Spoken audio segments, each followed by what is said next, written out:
把那些阿胶、燕窝、冬虫夏草、进口维生素通通给我先放一边。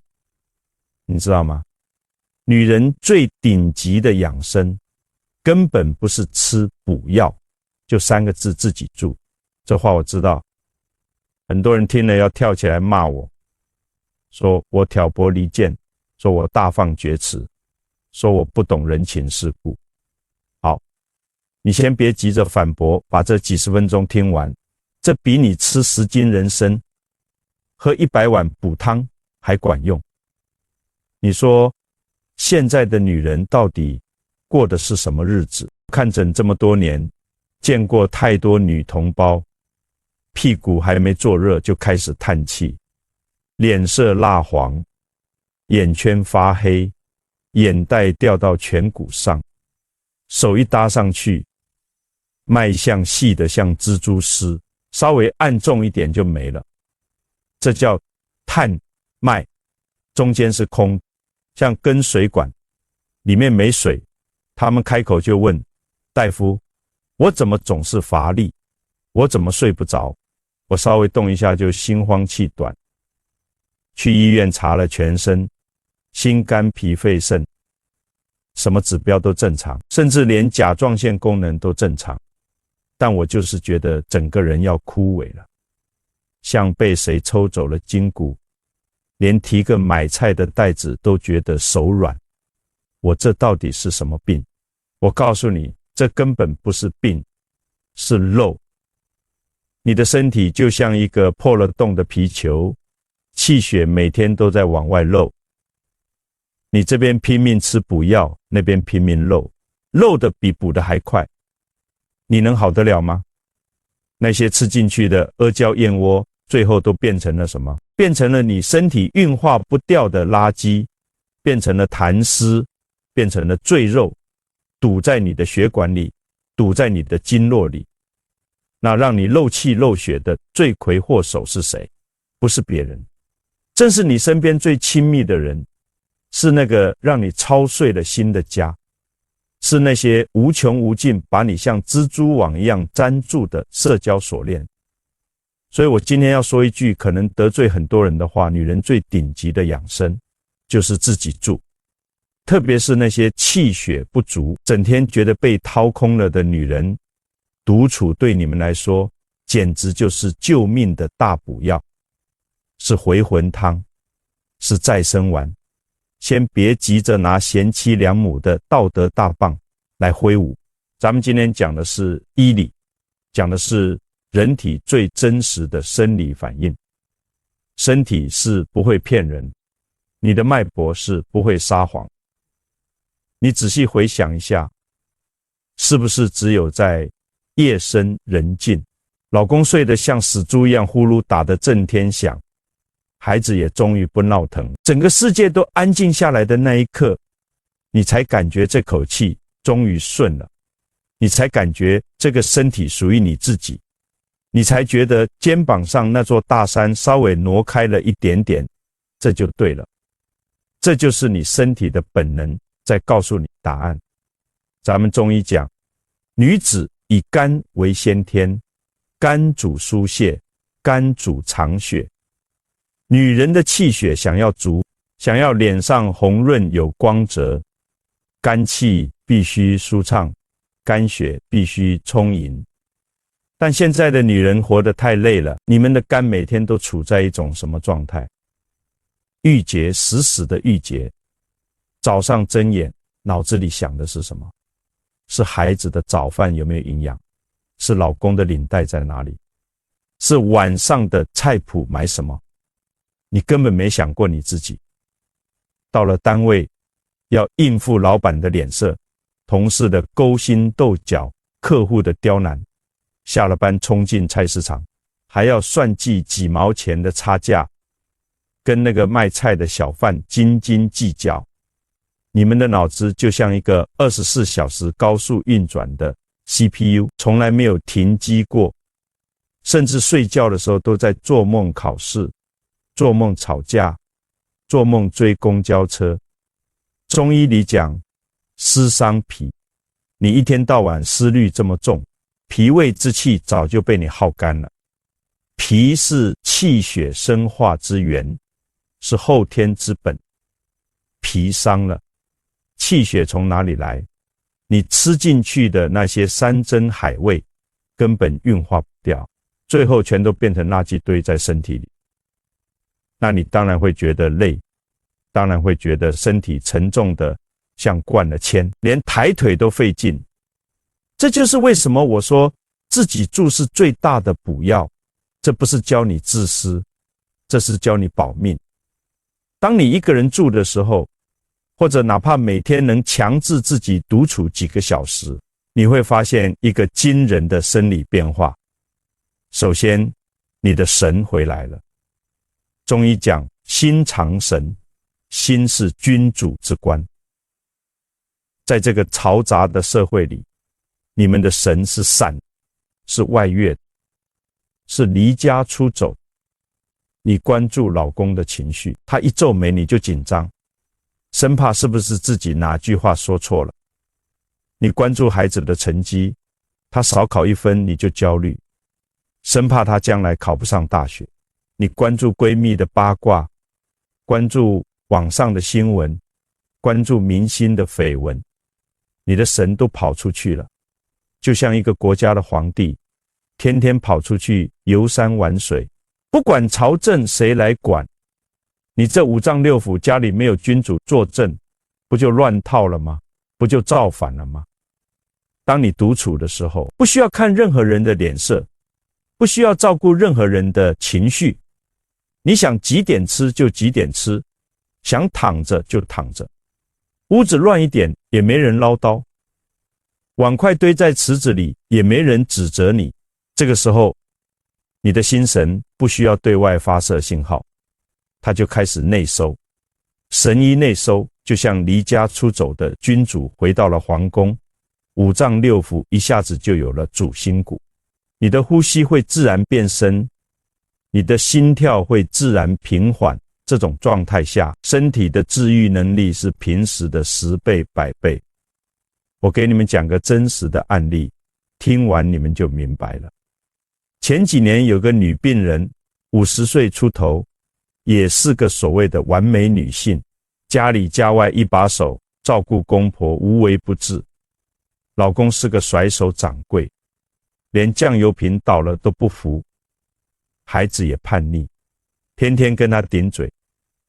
他来找我的时候，那个脉象细得像蜘蛛丝，而且还涩，也就是血瘀得很厉害。他得了乳腺增生，还有严重的甲状腺结节，子宫里还有肌瘤，整个人瘦得像把干柴，脸上全是斑，眼睛里点光都没有。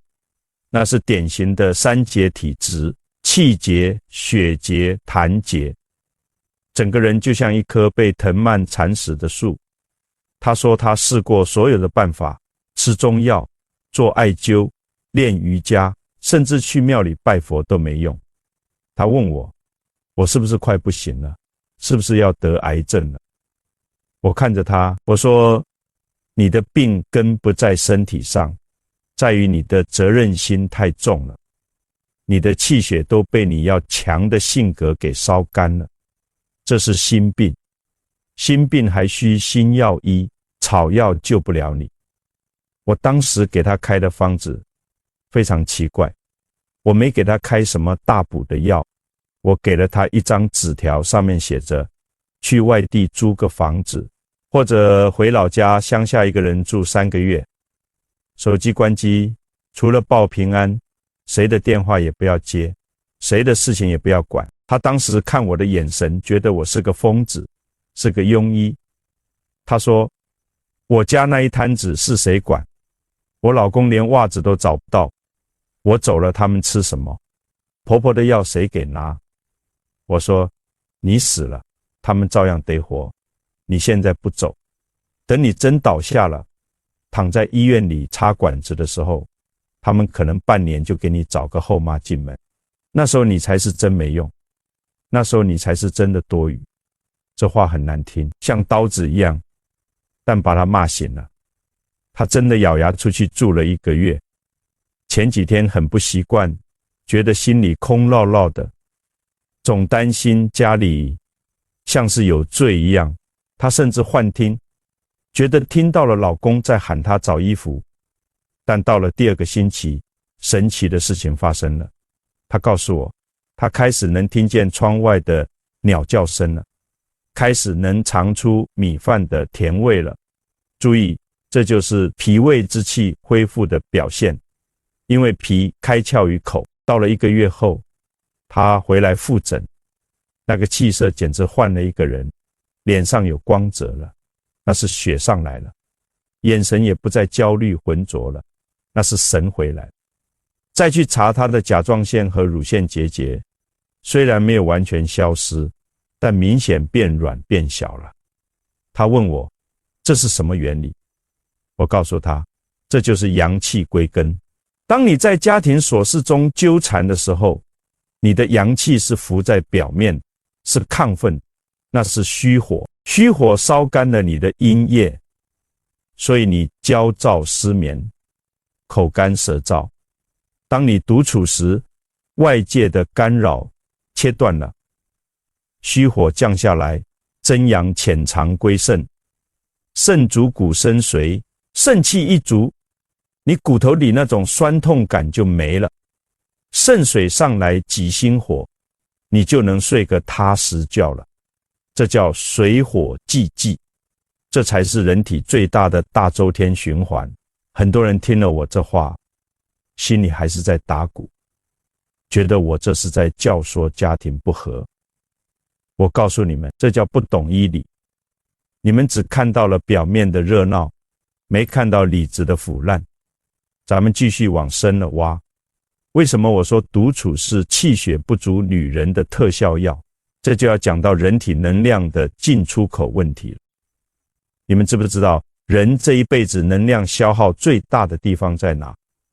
不是干体力活，也不是跑步健身，而是你的眼耳口鼻。中医讲，这叫七窍。黄帝内经里早就说得清清楚楚，五脏六腑之精气皆上注于七窍，肝开窍于目，肾开窍于耳，脾开窍于口，肺开窍于鼻，心开窍于舌。好，现在的女人，特别是成了家的女人，你们这七窍每天在干什么？眼睛，那是肝血的出口，你们每天盯着老公的脸色看，生怕他高兴不高兴，盯着孩子的作业本看，那个错别字把你气得肝火直冒，盯着手机里的团购群看，生怕错过了1分钱的优惠，你们的肝血就顺着这2只眼睛，像开了闸的水库一样哗哗往外流。所以你们眼睛干涩，视力下降，眼底长斑，这都是肝血枯竭的信号。耳朵，那是肾气的出口，家里电视的声音，孩子的哭闹声，老公的呼噜声，婆婆的唠叨声，还有外面大街上的车水马龙，这些声音无时无刻不在震动你的耳膜，消耗你的肾精。你们以为听听就过去了？错，每一个噪音都需要你的肾气去应答去处理。时间久了，肾气亏虚，你就会耳鸣，就会腰酸，就会怕冷，甚至开始掉头发。嘴巴，那也是脾胃和心神的出口。女人天生爱说话，这本来没问题，但现在的女人说的话全是废话，全是抱怨，全是焦虑。一会儿喊孩子吃饭，一会儿骂老公懒惰，一会儿跟闺蜜吐槽婆婆。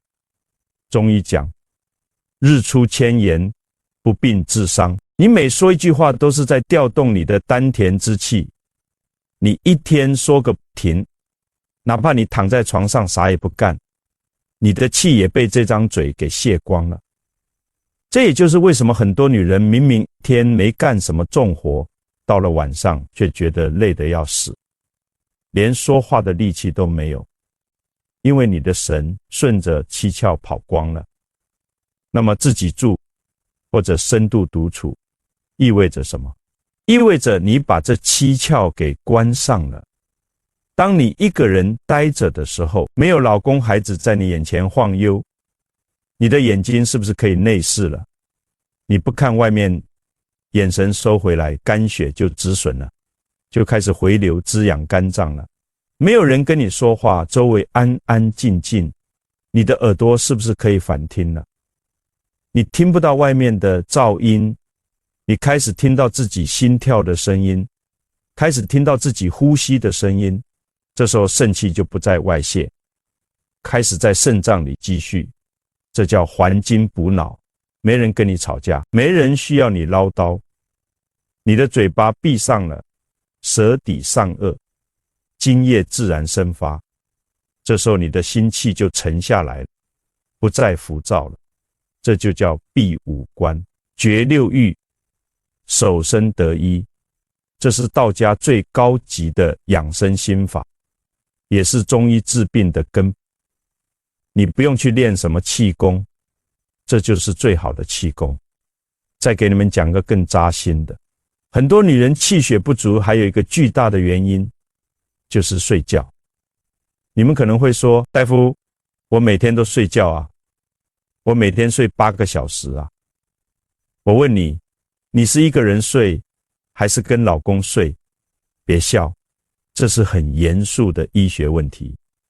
只要你身边躺着一个人，你的身体就会本能地开启防御模式，这是人类几百万年进化来的本能。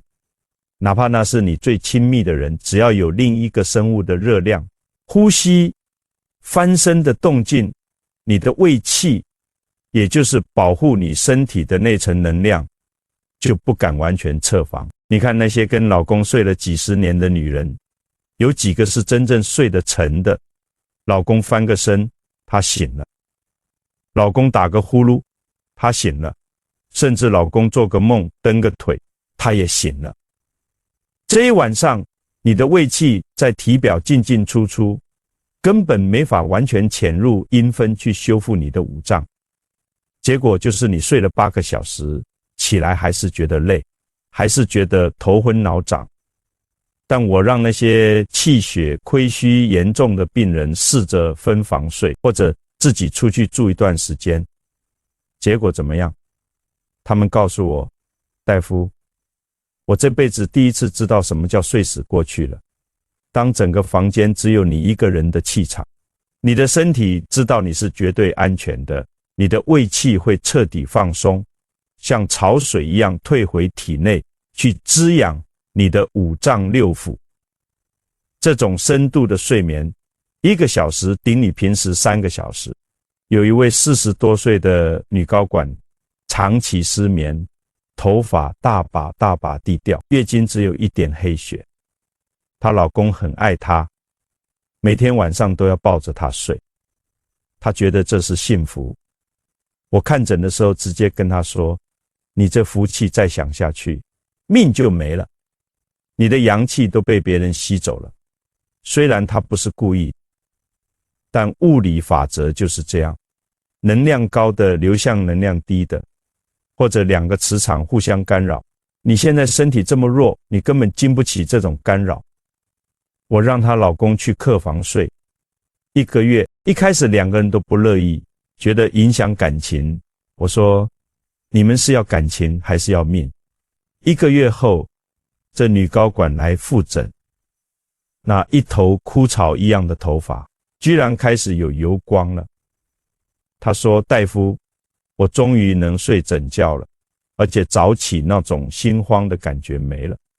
这就是独立磁场的重要性。你们要记住，人就是一个精密的小宇宙。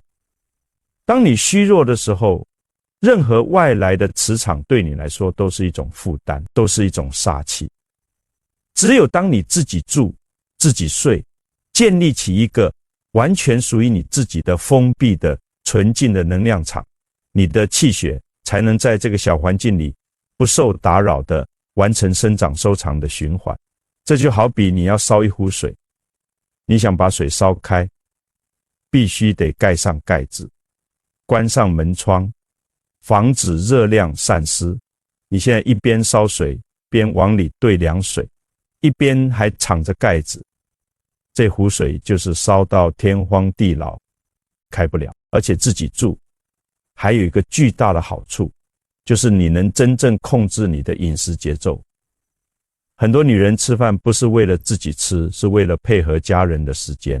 老公下班晚，你就得饿着肚子等他，把胃饿出了胃炎。孩子要吃炸鸡，你就得跟着吃2口油腻的。剩下的剩菜剩饭你舍不得扔，最后全进了你的肚子。你们把自己的胃当成什么了？垃圾桶吗？脾胃是后天之气血生化之源，你这么糟蹋它，气血能足吗？当你自己住的时候，你饿了就吃，不饿就不吃。你想喝粥就喝粥，想吃青菜就吃青菜。你不需要为了迎合谁的口味去强迫自己，这时候你的脾胃是最舒服的，因为它只需要运化你身体真正需要的东西，而不是去处理那些别人塞给你的垃圾。我有一个病人，严重的胃溃疡，还有便秘，治了多少年都不好。后来离婚了，自己一个人过，半年后胃病好了，便秘也通了。他问我吃的什么神药，我说你没吃药，你只是不再吃气了。以前在家里饭桌上，老公抱怨工作，孩子挑食闹腾，你每一口饭都是就浊气咽下去。中医讲怒则气上，吃饭之后生气焦虑，那气全堵在胃里，胃能不坏吗？现在你自己住，哪怕吃一碗白水煮面，心里是静的，细嚼慢咽，津液充足，这碗面就是最好的补药，能直接化成精微物质，滋养你的身体。所以姐妹们，看清楚了吗？我让你们自己住，不是让你们去逃避责任，而是让你们去止损，去充电，去重启你们的生命系统。特别是那些到了更年期的女人，大概在49岁左右，中医讲七七任脉虚，太冲脉衰少，天癸竭。这个时候是女人生命最脆弱，也是最关键的转折点。在这个阶段，你的荷尔蒙在剧烈波动，你的身体在进行一场巨大的重组。如果你这个时候还在为儿女做牛做马，还在为老公的臭袜子操心，还在被乱七八糟的社交牵着鼻子走，那我告诉你，这一关很难过去。你会潮热盗汗，你会心悸失眠，你会情绪崩溃，甚至会诱发肿瘤，因为你的身体已经没有多余的能量去应付外界的索取。这个时候独处就是你的救命稻草，你需要像闭关修炼一样，把所有的能量都收回来，甚至要显得有些冷酷无情。你要告诉儿女，妈妈累了，这几年你们自己管自己，不要来烦我。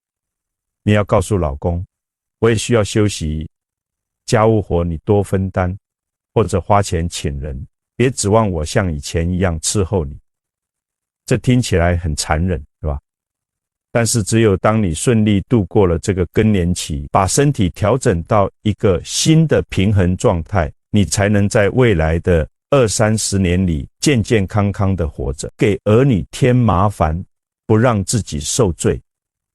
这才是大智慧，别被那些毒鸡汤给骗。什么燃烧自己照亮别人，那是蜡烛。蜡烛烧完了是什么？是一堆灰。人是血肉之躯，不是蜡烛。你想照亮别人，前提是你自己得是个太阳。太阳是怎么发光的？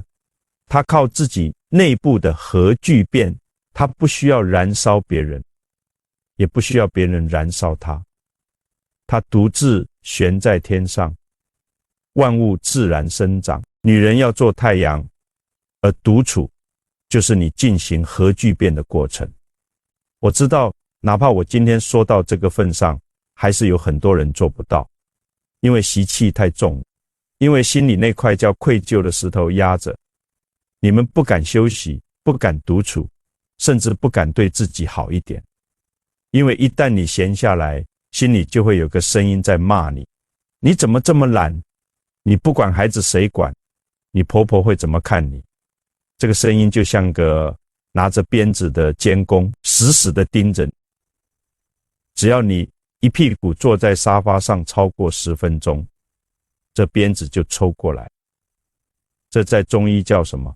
这叫心血足，神不守舍。心主神明，君主之官。当你的心血亏虚到一定程度的时候，你的君主就昏庸了，就没主见了，就被底下那些乱七八糟的情绪，恐惧、焦虑、愧疚给绑架了。你没有定力去判断什么才是对的，什么才是错的，你只能像个提线木偶一样被社会的惯性推着走。这是一种病态，叫劳碌命，叫劳碌强迫症。在中医看来，劳碌命也是一种阴阳失衡，阳气一直亢奋在外，收不回来。这种人一旦真的退休了，或者真的闲下来了，往往会大病一场，因为那口气散了。所以我让你们独处，仅仅是物理上的隔离，更是一场心理上的夺权战。你要趁着独处的时候，把你身体里的那个君主重新扶上王位。怎么扶？接下来是我给你们开的一张无字天书般的方子，也是一套顶级的不花钱的，甚至有点土的实操指南。在你们独处的这段时间里，不管是你租的房子，还是你抢回来的那个小房间，你要做几件极其简单但极其重要的事情。这几件事我称之为独处四宝。第一件事叫吃软饭。别笑，我是认真的。现在的女人为了减肥，为了所谓的美，今天吃沙拉，明天吃水果，甚至去吃那些生冷的日料。你们以为这是在摄入维生素，我告诉你们，你们这是在往本来就微弱的脾胃之火上浇冰水。脾胃喜温恶寒，你本来气血就不足，身体里的那点能量全用来维持基本运转了，哪还有多余的热量去气化那些生冷的瓜果蔬菜？结果就是吃进去的所谓营养堆在肚子里，全变成了阴寒的垃圾，痰湿赘肉。在你独处的时候，给我把那些乱七八糟的减肥餐全扔了。你去超市买最普通的精米，也就是大米，最好是那种带点胚芽的，哪怕你不会做饭，煮粥总会吧。每天早上给我熬一锅浓浓的大米粥，记住要熬出那层白色黏糊糊的粥油，那是米的最精华部分，中医叫米油。它虽然普通，但它秉承了春生夏长秋收冬藏的全过程，得了天地之气最全。你就喝这个粥油，加上一点点盐，或者一点点红糖姜丝，慢慢的喝，一口一口的咽。当你把这一碗热腾腾的极易消化的粥油喝下去的时候，你会感觉到一股暖流直接从喉咙下到胃里，然后瞬间散布到四肢百骸，这叫得骨气。当你独处的时候，没人跟你抢，没人让你生气，这碗粥的能量能100%被吸收，它能迅速补充你的津液，津液足了，血就化生出来了，血足了，心神就安了。你会发现连喝3天这种粥，你的脸色会从那种暗沉的黄色变成一种透亮的润色。这不是粉底盖出来的，这是你脾胃之气充盈的表现。第二件事叫找回脚后跟。现在的女人出门坐车，上楼坐电梯，回家坐沙发。脚后跟是什么？脚后跟是肾经的起点，是涌泉穴的后方，是你整个生命能量的根基。你们把脚后跟给废了，肾气从哪里来？在你独处的时候，每天早上起床，不要急着去刷手机，不要急着去做任何事情，先赤脚踩在地板上，就这么站着，感受脚底板和地面的接触，然后慢慢的踮起脚尖，再慢慢的落下来，让脚后跟轻轻的震动地面。这个动作叫踮脚正跟，一次做30下，每天做3组。别小看这个动作，它能震动你的脊柱，激活你的督脉。督脉是一身阳气的总督，你每震一下，就像给你的阳气充一次电。而且脚后跟对应的是肾，震动脚后跟就是在叩击肾经的根部，把那些沉积在肾里的寒气给震出来。很多女人做了1周之后，告诉我，大夫，我那个多年的脚后跟干裂好了。这不是巧合，这是肾气充盈之后，津液开始滋润四末的表现。第3件事叫对着太阳发呆。这话听起来很蠢，但这是我见过的最便宜的补阳药。中医讲，阳气者，若天与日，失其所择，则寿不彰。太阳是天地间最大的阳气来源。你们每天躲在空调房里，躲在遮阳伞下，把自己捂得严严实实，生怕晒黑了，结果把自己晒成了一个阴寒体质。在你独处的时候，每天上午9点到11点，这是太阳最温和、紫外线最适中的时候，找一个向阳的窗边，或者去楼下的小院子，把脸对着太阳，闭上眼睛，就这么站着或者坐着，什么都不想，就感受阳光打在脸上的那种温热感，15分钟就够了。这15分钟里，太阳的能量会透过你的皮肤，透过你的眼皮，直接进入你的心包经。心包是心的外围，是君主的护城河。当心包得到了太阳的温煦，心神就会安定下来，那种莫名的焦虑感、心慌感会慢慢消散。而且阳光能促进你体内维生素 D 的合成。维生素 D 不足是现代女性气血亏虚的一个重要原因，这是中西医都认可的。第4件事叫早睡不刷手机。我知道这条最难做到，但这条也是最重要的。子时，也就是晚上11点到凌晨1点，是胆经当令的时候，也是阴阳交接的关键时刻。这个时候你必须睡着，而且是深度睡眠。胆经但得到充分的休养，第2天早上你的眼睛是明亮，你的决断力是清晰的，你不会在那种迷迷糊糊、脑子转不动的感觉。但现在的女人11点在干什么？刷手机，刷那些让你焦虑的新闻，刷那些让你嫉妒的别人的精彩生活，刷那些让你上瘾的短视频。手机的蓝光直接刺激你的视神经，肝开窍于目，蓝光就是在直接消耗你的肝血，而且那些让你情绪波动的内容，会让你的心神一直处于亢奋状态，根本无法入睡。在你独处的时候，给我把手机放到另一个房间去充电。晚上9点之后，看手机、看电视，你可以泡个脚，可以看一本纸质书，可以就这么坐着发呆，让你的眼睛在睡前得到充分的休息，让你的心神在睡前慢慢沉降，然后在10点半之前躺下来，闭上眼睛，不管睡不睡得着，就这么躺着，感受自己的呼吸，感受身体的重量慢慢沉入床铺。这4件事没有一件需要花钱，没有一件需要特别的技巧，但如果你能在独处的时间里坚持做这4件事，我保证不出1个月，你的气色会让你自己都认不出来。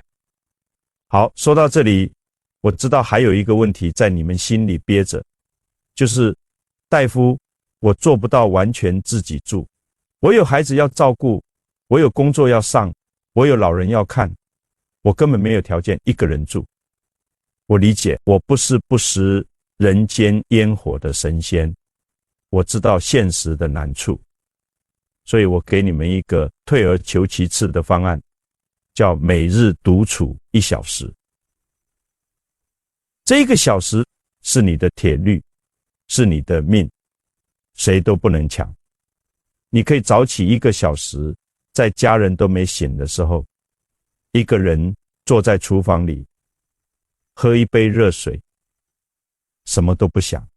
你可以在午休的时候，找一个没人的角落，把耳机摘掉，闭上眼睛，就这么做。你可以在晚上孩子睡了之后，把自己关进卫生间，泡澡，把门锁上，告诉所有人，这1个小时我不存在。